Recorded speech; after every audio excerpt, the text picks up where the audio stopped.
एक गांव था जो चारों तरफ पहाड़ों और हरे भरे खेतों से घिरा हुआ था। उस गांव में राधा नाम की एक लड़की रहती थी।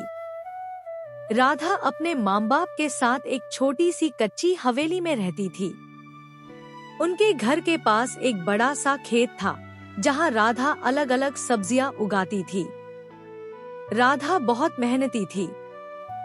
वह रोज सुबह सुबह अपने खेत में जाती और गोभी, टमाटर, बैंगन और पालक का ध्यान रखती। उसके साथ उसका प्यारा कुत्ता शेरू भी होता था, जो हमेशा उसकी रक्षा करता था। खेत के एक कोने में उसकी गाय गौरी और एक मुर्गी चिक्की रहती थी। गौरी दूध देती थी और चिक्की हर दिन एक अंडा देती थी। राधा के पास एक प्यारी बकरी मुन्नी भी थी, जो उसके साथ खेत में घास चरती थी। राधा की माँ घर पर खाना बनाती थी और उसके पिता खेत के काम में मदद करते थे।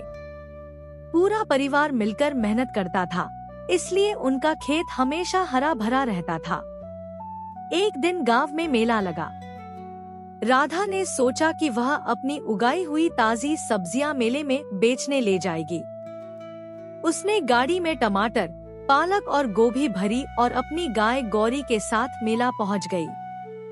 मेले में लोग उसकी ताजी और रंग बिरंगी सब्जियां देखकर बहुत खुश हुए और सब कुछ खरीद लिया। राधा ने अच्छे पैसे कमाए। मेले से राधा ने अपने कुत्ते शेरू के लिए एक पट्टा, मुन्नी के लिए घंटी और चिक्की के लिए एक टोकरी खरीदी। उसने अपनी माँ के लिए एक सुंदर चुनरी और पिता के लिए टोपी भी ली। राधा के सपने बड़े थे। उसने सोचा, एक दिन मैं इतनी बड़ी किसान बनूंगी कि मेरे खेत की सब्जियां पूरे गांव को खिलाएंगी। राधा की मेहनत और प्यार के कारण पूरा गांव उससे बहुत प्यार करता था।